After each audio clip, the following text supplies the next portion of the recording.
Cette émission vous est présentée grâce à la participation financière de votre Caisse des Jardins du Cœur des Vallées, qui se distingue par sa nature coopérative et son implication au sein de la communauté. Ce soir en manchette, la Ville de Gatineau octroie une subvention au Carrefour culturel Estacade, le règlement municipal concernant les chiens potentiellement dangereux, et le 10 mai prochain, vous pourrez découvrir le Tai Chi Qigong.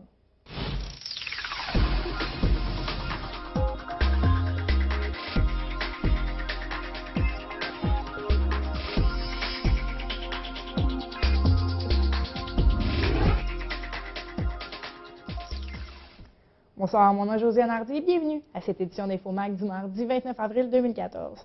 Nouvelle de dernière heure pour débuter le bulletin, le Carrefour culturel Estacade veut revamper la salle des jardins. Ce projet sera entre autres pour changer les bancs de la salle et les loges. La Ville de Gatineau, suite à une présentation en comité plénier ce matin, a accepté et à l'unanimité les recommandations pour entériner le protocole d'entente entre le Carrefour culturel et la Ville. Ainsi, cette dernière versera une subvention de 168 059 $, soit près de 33 % du montage financier pour le projet. J'aurai plus de détails et des réactions lors du prochain InfoMag du jeudi 1er mai prochain. Le beau temps est synonyme du retour des sports d'été. Avec les séries de fin de saison dans la Ligue nationale de hockey, de nombreuses équipes de hockey de rue se sont formées au courant des derniers jours. De nombreux petits mousses pratiquent leur sport dans la rue, justement. Les automobilistes se doivent d'être prudents et les enfants également. Mais qu'en est-il du règlement municipal dans ces cas sportifs? Doit-on tolérer les enfants dans la rue lorsque ces derniers se tassent pour laisser passer les voitures? On peut écouter M. Pierre Lanty, relationniste pour le service de police de Gatineau, le SPVG, nous expliquer le dit règlement municipal, mais en soutenant qu'on doit faire preuve de gros bon sens. On peut écouter M. Lanty. Techniquement, selon notre règlement municipal, on parle de placer ou déposer un objet qui pourrait entraver ou nuire à la circulation, donc les filets de hockey, le fait que les gens, c'est souvent des jeunes qui jouent au hockey dans la rue, qui se retrouvent justement sur la voie publique, ça pourrait entraver la circulation, donc ce qui constitue, si on veut, une infraction. Mais souvent, c'est du cas par cas. On marche surtout au niveau, on fonctionne surtout au niveau de plainte du public. C'est certain que c'est une rue qui est non passante, un cul-de-sac, par exemple, ces choses-là. C'est un peu du gros bon sens. C'est certain que si les policiers ont une plainte, malheureusement, on est obligé d'avertir et de demander aux enfants de quitter. Mais ce qui est important aussi de mentionner au niveau là, du Code de procédure pénale, nous, tout enfant ou toute jeune personne qui est en bas de 14 ans ne peut recevoir un constat d'infraction. Donc, c'est souvent des jeunes en bas âge qui jouent dans la rue, mais il y a une question de sécurité là-dedans. Il faut faire très attention parce qu'on a déjà vu des parties de hockey se dérouler sur des boulevards ou des rues très passantes. Donc, c'est tout ce qui touche la sécurité au niveau de nos citoyens, au niveau des piétons, au niveau des enfants qui jouent dans la rue. Donc, c'est certain que les policiers à ce moment-là demanderaient aux enfants de quitter et d'aller jouer dans un endroit plus sécuritaire. Toujours dans le domaine policier, le SPVG a procédé à l'arrestation d'individus pratiquant le surf d'automobile, communément appelé en anglais le car surfing. Cette pratique illégale est très dangereuse et passible d'amendes très élevées et la perte de nombreux points d'inaptitude. Pour le SPVG, c'est tolérance zéro en ce qui a trait au car surfing et invite les gens qui en seraient témoins de communiquer avec eux. Mais le thème car surfing est toutefois très large. Il peut s'agir de quelqu'un dans la boîte d'un camion ou sur le marchepied du véhicule. Dans le cas présent, des constats ont été remis aux téméraires, mais également aux conducteurs de l'automobile. Au total, 8 constats d'infraction ont été remis. On peut écouter à nouveau le sergent Lanty sur le sujet. Au nombre de cas de surf de véhicules, on appelle ça aussi le car surfing, là, terme anglophone. Cette année, on parle de 2 cas au niveau, en 2014, sur le territoire de la ville de Gatineau. L'an passé, en 2013, on parle de 6 dossiers dont on a dû émettre des constats d'infraction. Bon, on parle d'amendes qui sont quand même salées. Là, on parle de 1 264 $. On parle de 12 points d'inaptitude. Donc, autant pour le conducteur que la personne qui se retrouve sur le véhicule. Puis le car surfing, c'est très large comme définition. Ça peut être même quelqu'un qui se retrouve dans une boîte d'un camion, quelqu'un qui est sur le marchepied, quelqu'un qui se fait tirer en trottinette en arrière d'un véhicule ou d'un camion. Donc, ça fait partie de la réglementation du car surfing. Donc, personne majeure, comme de raison, qui peut recevoir une telle infraction. Lorsqu'on parle d'un mineur, on parle de 119 $. Vous avez sûrement entendu l'histoire d'une petite fille d'Ottawa qui s'est fait attaquer par un chien de type pitbull. La petite a été complètement défigurée. Après cet incident, les réseaux sociaux ont littéralement explosé de commentaires divers. Pour certains, les pitbulls sont la race à éliminer, Alors que pour d'autres, ce sont les maîtres le problème et n'importe quel chien peut être considéré potentiellement dangereux. À Gatineau, contrairement à Ottawa, les chiens de race pitbull ne sont pas interdits.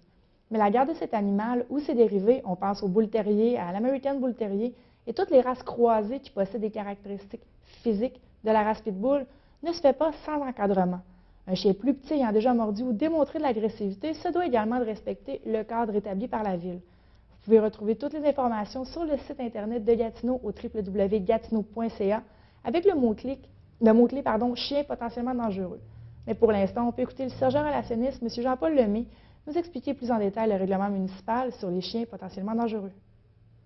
Ce qu'il dit, dans le fond, c'est que les pitbulls font partie de cette définition-là de chien potentiellement dangereux.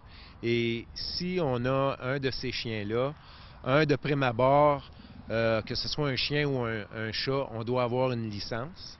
Et pour avoir un chien potentiellement dangereux, il y a plusieurs conditions qu'on doit respecter. Alors, parmi ces conditions-là, on doit stériliser l'animal. On doit également le vacciner contre la rage. On doit également l'identifier soit par une puce ou un tatouage. Et le maître et le chien doivent suivre et réussir un cours sur le dressage et l'obéissance. À ça s'ajoute également, concernant de maintenir son chien, soit dans un bâtiment fermé dont le chien ne peut pas sortir, ou un enclos fermé à clé ou cadenassé. Et si le maître promène son chien, il doit le faire à l'aide d'une laisse et d'une muselière en tout temps. La Corporation des loisirs de Masson-Angers a célébré son 40e anniversaire en fin de semaine dernière. Seul organisme de ce genre dans le secteur, ils avancent des fonds pour des projets jeunesse. Ils ont d'ailleurs remis un chèque au montant de 25 000 $ pour la Maison des jeunes du secteur. L'événement fut un franc succès selon les organisateurs. Restons dans le communautaire maintenant. Mme Thierry Lemieux a amassé 35 000 $ pour la cause du cancer grâce à son souper gastronomique le 26 avril dernier. Sa sœur, Mme Sharon Lemieux, a partagé un touchant témoignage lors de l'événement. Elle a raconté l'histoire de son mari qui a été atteint du cancer de la gorge en 2007.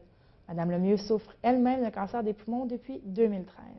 Thierry Lemieux a décidé d'organiser cet événement car un de ses amis souffrait du cancer et la tradition se poursuit depuis plusieurs années déjà. Un événement planétaire se déroulera le 10 mai prochain. Non, ce n'est pas la fête du printemps qui se déroulera en dessous du pont, mais un événement plutôt qui s'y greffera. Le 10 mai, la journée internationale du Tai Chi Qigong. Dans le cadre de cette journée du printemps, les adeptes seront sur place afin de démontrer tous les bienfaits de ce sport dès 11 h en matinée. L'activité est ouverte à tous. On peut écouter Mme Louise Raby, organisatrice de la journée. OK. Tout d'abord, ça fait partie de, comme je te disais tout à l'heure, la fête du printemps de Gatineau, secteur Buckingham. Alors, c'est la fête du printemps. Alors, nous, ce qu'on va faire, c'est qu'on va la première activité, on va se joindre à cette fête-là.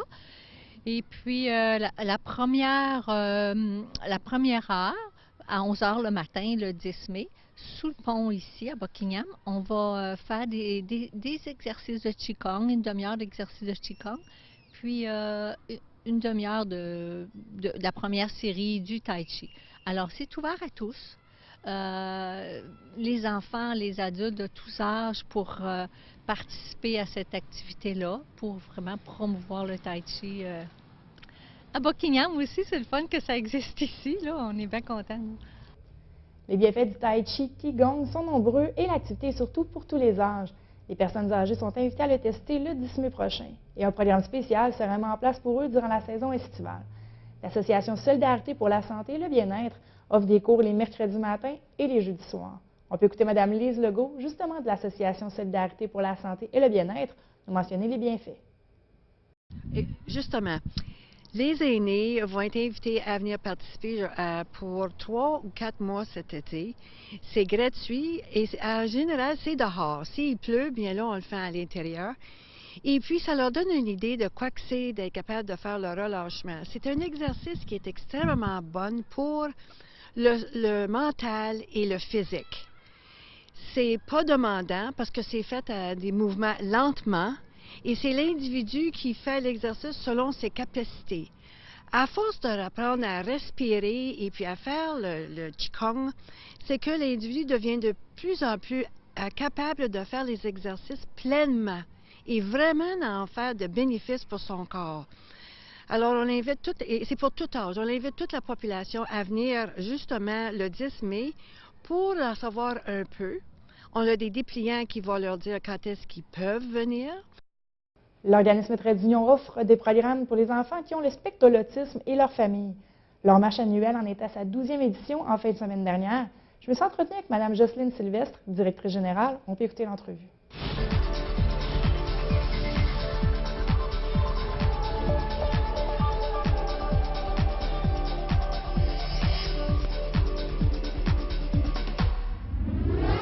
C'est avec Mme Jocelyne Sylvestre, qui est directrice pour l'organisme Trait d'Union. Mme Sylvestre, bonsoir. Premièrement, qu'est-ce que l'organisme Trait d'Union? Trait d'Union Outaouais, c'est un organisme communautaire qui œuvre auprès des personnes autistes, de leur famille, puis aussi auprès de la communauté. On va revenir sur l'organisme un peu plus tard, mais je veux parler de votre marche qui s'est déroulée la fin de semaine dernière, la 12e édition. Est-ce que ça s'est bien passé? Ça s'est bien passé malgré le froid et la pluie parce que encore cette année, Madame Météo n'a pas été trop gentille. Mais ce qui est toujours impressionnant, c'est de voir qu'il y avait quand même 500 marcheurs qui sont venus appuyer notre marche. Donc, c'est beau de voir ça. L'objectif est atteint? L'objectif n'est pas encore atteint. On a un objectif de 80 000 et puis on affichait 70 000. Il y a quelques mille qui sont rentrés depuis. On est autour de 72 000, donc on se rapproche tranquillement. Il y a encore des activités qui sont prévues. Il y a le Collège Saint-Alexandre cette année, justement, qui nous appuie, qui a encore des activités tout le mois de mai. Il y a l'aéroport d'Ottawa qui collecte pour nous jusqu'à la fin juin.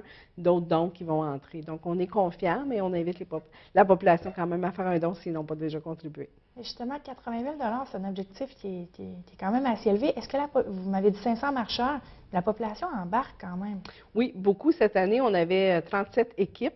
Les gens pouvaient former des équipes, soit des entreprises, des clubs. Il y a des familles qui avaient formé des équipes aussi. 37 équipes, des gens de la communauté qui viennent participer à la marche juste pour appuyer les personnes autistes.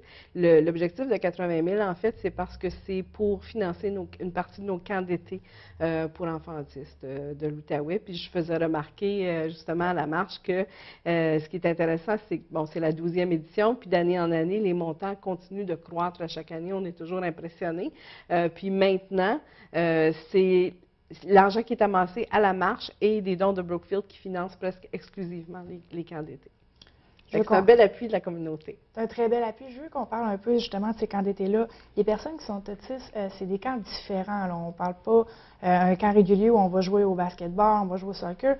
Qu'est-ce qui est spécifique pour les camps? Bien, en fait, moi, je dirais, oui, c'est un camp spécialisé, c'est-à-dire que c'est un camp qui est adapté aux personnes autistes, mais quelqu'un qui le voit de l'extérieur ne trouverait peut-être pas que c'est un camp spécial, dans le sens où, oui, on joue des jeux comme pour les autres enfants, c'est plus qu'on adapte l'activité, on adapte le matériel, on adapte le ratio. Il y a certains enfants autistes qui ont besoin de 1 pour 1, un éducateur pour eux pour l'été, alors que d'autres peuvent fonctionner dans un petit groupe là, avec 3-4 autres enfants. Donc, on adapte tout ça pour que l'enfant puisse faire les mêmes activités que les autres enfants, dans le fond. On parle d'autisme depuis le début, mais qu'est-ce que l'autisme? L'autisme, c'est un trouble du développement. Ça affecte surtout la communication, la socialisation et puis les comportements puis les intérêts. Souvent, ils vont avoir des intérêts qui sont très spécifiques et qui ne portent pas sur les mêmes choses que pour les gens typiques, mettons. Visuellement parlant, ça peut être quelqu'un qui doit toujours faire la même action, c'est bien ça? Il peut avoir des comportements répétitifs, oui, c'est vrai, mais c'est aussi parce qu'ils vont avoir des intérêts très spécifiques pour une chose au détriment d'autres choses. Nous, okay. Bon, les gens typiques, de façon générale, on va s'intéresser à plusieurs choses. Les personnes autistes, souvent, vont avoir un intérêt sur lequel ils vont se concentrer plus spécifiquement, puis en plus, souvent, ça peut être un intérêt qui est peut-être moins conventionnel. Donc. Ici, en Outaouais, on parlait juste avant l'entrevue, on appelle ça le spectre de l'autisme, c'est bien ça? Oui, en fait, avant, on regroupait 5 diagnostics, dont l'autisme, sous l'appellation trouble envahissant du développement, que vous avez peut-être entendu, le TED. Maintenant, on parle du TSA, le trouble du spectre de l'autisme. Il y a eu comme une redéfinition des diagnostics, justement, avec le dernier DSM-5, au mois de mai dernier. Puis, l'intérêt, je trouve, du terme du spectre de l'autisme, c'est que ça démontre clairement qu'il y a comme une diversité de profils là-dedans. L'autisme, c'est très, très, très hétérogène comme clientèle. Tu as des enfants autistes qui sont non-verbaux, qui ont très peu d'autonomie, alors que tu en as d'autres qui vont à l'école au régulier, qui se rendent au cégep, à l'université. Donc, il y a tout ça à l'intérieur de l'autisme. On dit souvent, quand on connaît une personne autiste, on connaît une personne autiste. On ne peut pas dire qu'on connaît l'autisme si on connaît juste une personne autiste. Est-ce qu'il y a encore des préjugés de la part de la population? Parce que pour certaines personnes, l'autisme, c'est carrément une maladie et ils peuvent être vraiment méchants envers cette personne-là. Est-ce qu'on a encore des préjugés en 2014 envers ça? Moi, je dirais, il n'y a pas tant de préjugés que de méconnaissances. Comme je disais tantôt, on tend à penser que parce qu'on connaît une personne autiste, on connaît ce que c'est. Mais il y a une grande diversité, puis on tend à penser que ces personnes-là, par exemple, ont des sciences intellectuelles, ce qui est vraiment pas toujours le cas. Alors, c'est plus ça, de prendre le temps de regarder la personne, de dire, OK, bon, mais elle, c'est ça son profil, c'est ça ses difficultés, c'est ça ses forces, puis pas tenter de mettre tout le monde dans le même paquet. Ça fait de nombreuses années que vous êtes à la direction. Si je Oui, en fait, je suis la première directrice qui est embauchée en 1988. Qu'est-ce qui vous motive encore à vous lever à tous les matins depuis 1988? La diversité de la clientèle, je pense, parce que c'est toujours intéressant, c'est toujours un défi nouveau à chaque fois d'essayer de voir comment on peut aider chaque personne. Les familles que j'ai rencontrées, avec lesquelles j'ai travaillé au fil des ans, j'ai vraiment un attachement à cette clientèle-là depuis toujours. Pour terminer, qu'est-ce que vous diriez aux gens qui hésiteraient peut-être à aller chercher l'information, qui sont gênés ou, dans le fond, qui ne veulent pas comprendre ou qui veulent essayer de comprendre, mais qui ne savent pas trop comment? Qu'est-ce que vous leur diriez pour les inviter à aller vous voir? Je parlais tout à l'heure des services qu'on offre aux personnes autistes et aux familles. On a un volet aussi communauté. On a une programmation qui s'appelle Amis des autistes.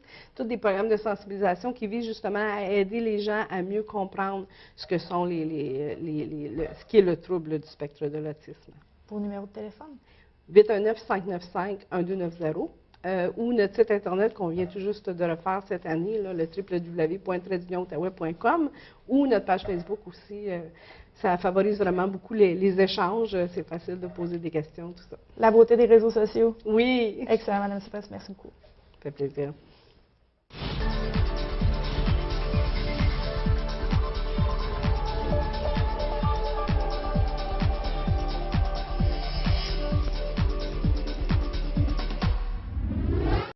Alors bonjour, aujourd'hui pour la chronique communautaire, je rencontre Maurice Hott, qui est le directeur de programme chez Mado-Jeunes et chez SOS Contact Alto. Bonjour Monsieur Hott. Salut. Alors parlons de Mado-Jeunes. Qu'est-ce que c'est Mado-Jeunes? Bien, Mado-Jeunes, c'est d'abord une maison de jeunes, mais pas une, c'est 3 maisons des jeunes, donc 2 dans le secteur de Buckingham, puis une dans le secteur de Masson-Angers. Donc 3 maisons de jeunes pour les jeunes de 12 à 17 ans. C'est un lieu de rencontre animé où il y a des intervenants qualifiés, où les jeunes ils peuvent venir en soirée.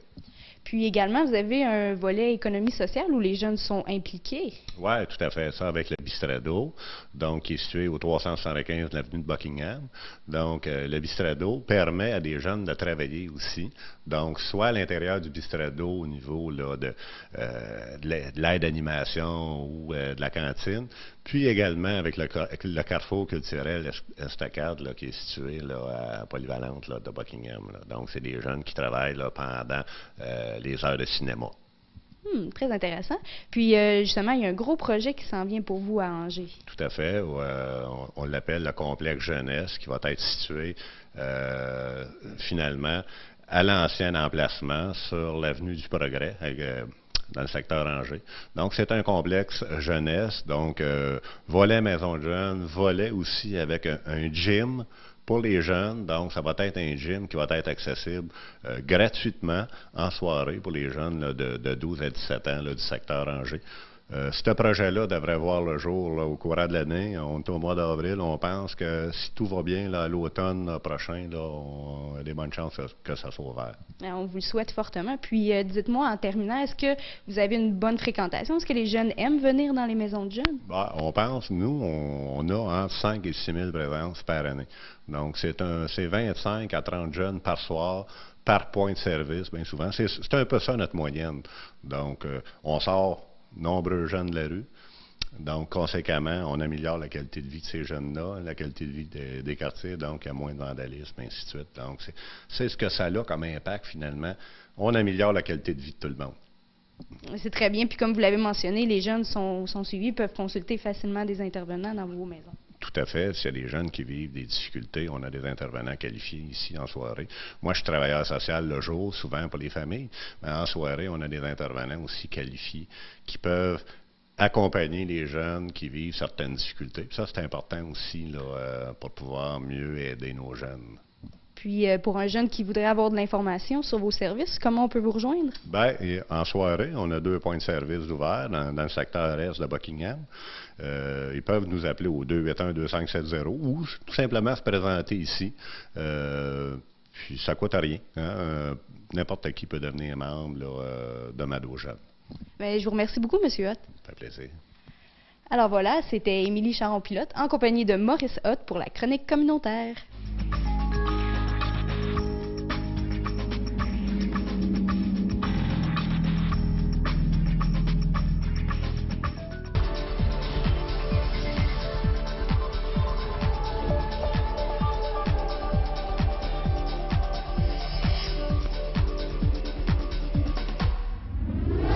Dans le culturel avec Émilie. Émilie, bonsoir. Bonsoir. On débute ça avec la fête du printemps qui est de retour. Oui, une tradition, Josiane. Donc, c'est ce samedi de 11h, le 10 mai de 11h à 14h, qu'aura lieu la 4e édition de la fête du printemps, qui est organisée par Initiation citoyenne de Buckingham, le Carrefour culturel Estacade, le regroupement des gens d'affaires et la ville de Gatineau. Donc, ça se tiendra sous le pont Brady au parc McLaren. Donc, lors de ce rassemblement festif, les citoyens auraient la chance de déguster des produits du terroir et également de profiter des produits artisanaux de la région. Ils pourront également profiter d'activités pouces verts en échangeant et en apportant leurs propres vivaces avec d'autres citoyens. Également, au menu, durant la journée, on a une animation qui est vraiment diversifiée, prestations musicales, maquillage, structure gonflable, animation pour enfants, et également là, plein de jeux pour les petits et les grands. Donc, l'an dernier, on a eu plus de 1400 personnes qui se sont présentées à l'événement. Puis, Josiane, c'est une belle fête familiale, autant pour les familles que pour les gens qui sont seuls ou les couples, parce qu'on a un peu de tout, là, comme je disais, il y a les producteurs là, agroalimentaires et également là, les jeux pour les enfants. Excellent, tu n'en as pas manqué. Et on se transporte. L'Harmonie Contretemps va avoir son spectacle très bientôt. Oui, effectivement. Donc, les 33 musiciens de l'Harmonie Contretemps présenteront un concert printanier le 1er mai à 19h. Donc, ce sera l'occasion de comprendre la raison pour laquelle ces adolescents ont remporté 2 trophées lors du Ottawa Kiwanis Musical Festival. Donc, au début du concert, ils joueront les pièces qui ont permis de gagner ces distinctions. Par la suite, ils chanteront avec des airs là, plus populaires, dont le thème Under Game, et une chanson de Green Day. En deuxième partie, l'Harmonie Contretemps, formée de 9 musiciens, interprétait d'autres mélodies, dont Cœur de rocker et Fly Me to the Moon. Excusez mon anglais. Donc, les jeunes seront aussi accompagnés des enseignants François Tremblay et Jérôme Rousseau, le temps de 3 pièces musicales. L'animation aussi va être assurée par un groupe d'élèves d'art dramatique qui est dirigé par l'enseignante Sylvie Laflamme. Donc, les musiciens pratiquent un minimum de 1h15 par semaine durant toute l'année pour ce spectacle et également pour le Festival des harmonies et des orchestres symphoniques qui se tiendra du 16 au 19 mai à l'Université de Sherbrooke. Donc, pour les intéressés, les billets pour le concert sont en pré-vente à la librairie Rosemary au coût de 6 $ pour les 13 ans et moins et 9 $ pour les 14 ans et plus. Toutefois, si vous voulez vous prévaloir des billets sur place, il y a possibilité, mais les prix sont un petit peu plus chers. On parle de 9 $ pour les 13 ans et moins et 12 $ pour les 14 ans et plus. Donc, pour plus d'informations, je vous invite à communiquer au Carrefour culturel Estacade, où se tiendra justement le spectacle, au 986-85-11, poste 3129. Parfait, on reste dans la musique. Zébulon sera au Petit Café de l'Auberge. Oui, bien, en fait, à une époque où le rock est toujours de mise, Josiane, les 4 membres ont bien sûr vieilli, sauf qu'il reste des éternels adolescents. Donc, l'actualisation du groupe vous fera replonger dans une musique qui est tournée vers l'avenir. C'est une opportunité pour refaire la fête avec Zébulon. Les billets se vendent au coût de 29 $. Je vous présente un extrait pour vous donner un avant-goût du spectacle.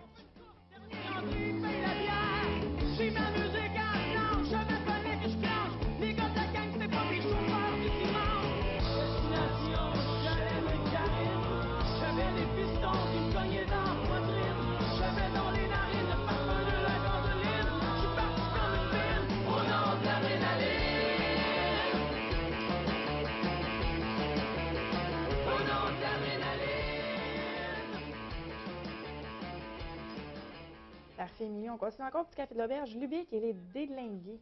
Oui, donc Lubic, originaire de l'Abitibi, les gagnants du concours Bande de garage à l'émission populaire Belle et Bonne viendront chauffer les planches de la scène avec leur rock qui est franc le vendredi 16 mai à 21 h. En première partie, on a une formation de la petite nation qui se nomme les Déglingués et les coûts des billets est de 12 $. Je vous présente un extrait de Lubic.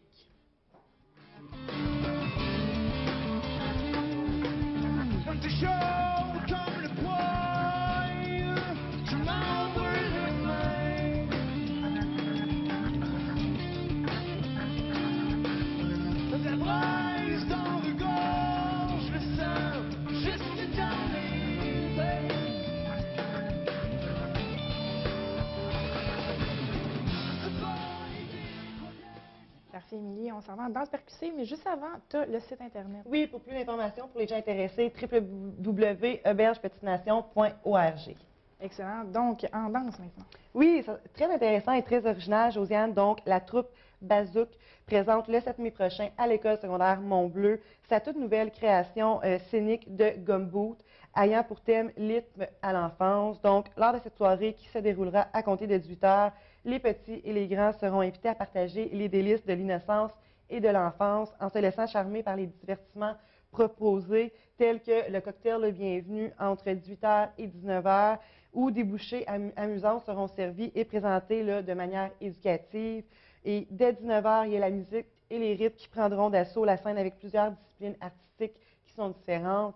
En effet, la troupe Bazouk vous propose non seulement une prestation de Gumboot. Gumboot, Josiane, c'est la danse percussive sur bas de dos. Et également, là, ils vont intégrer pour la première fois les claquettes et le théâtre.